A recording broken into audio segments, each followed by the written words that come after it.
As additional and increasingly shocking information surfaces regarding the Epstein case, it becomes evident that the focal point of Jeffrey Epstein's illicit activities was his secluded private island, known as Little St. James. This location provided Epstein with the ideal setting to indulge in his repugnant desires without the apprehension of being discovered. Periodically, the disgraced financier would extend invitations to select affluent and influential individuals, granting them the opportunity to be his guests on the island. In this video, we will be revealing some rich kids who went on Epstein's Island and recount the various incidents that transpired during their stay. Bill Clinton. To comprehend the connection between Bill Clinton and Jeffrey Epstein, we must delve into the early 2000s. Epstein, renowned for his affluence and sway, possessed the Lolita Express, a private aircraft affiliated with his alleged participation in unlawful acts involving underage girls on his private island. The specifics of Clinton and Epstein's encounter are murky, but it came to light when Clinton journeyed on Epstein's aircraft in 2002, subsequent to concluding his presidential term. The stated purpose of the trip was to advance the endeavors of the Clinton Foundation in Africa, yet recent inquiries indicate that there might be more to these excursions.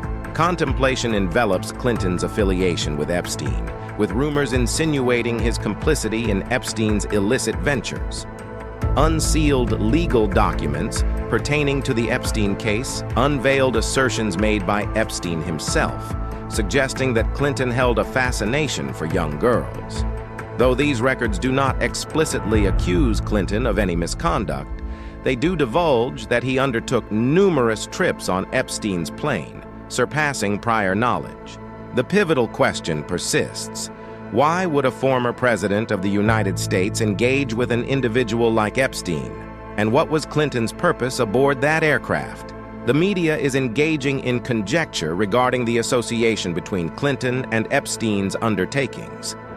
Recently exposed records disclose that Clinton traveled aboard Epstein's aircraft on several occasions in the early 2000s, prompting inquiries about his awareness of Epstein's illicit actions.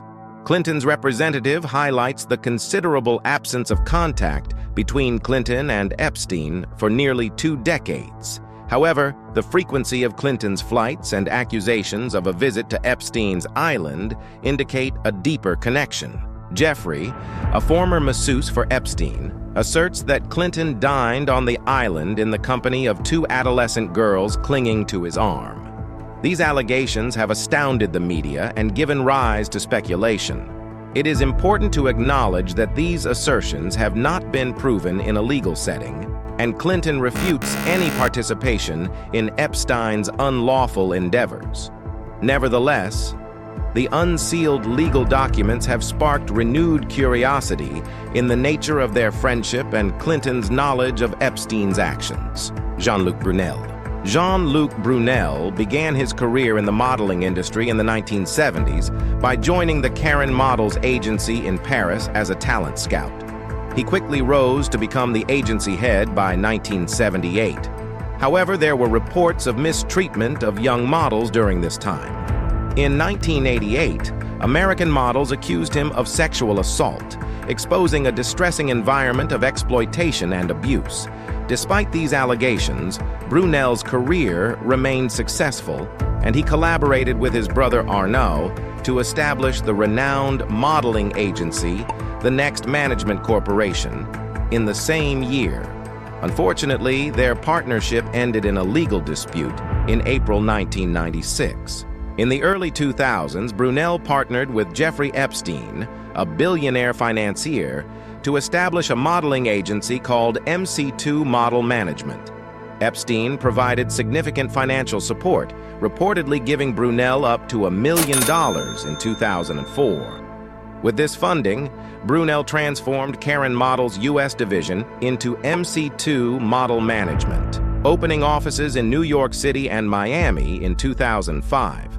The agency's name, Mc2, referenced Epstein's fascination with Einstein's equation for mass energy equivalency and served as a reminder of the power dynamics within Epstein's world.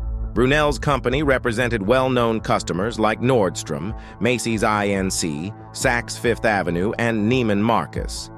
Accusations against Brunell included his alleged participation in the sexual exploitation of girls for Epstein.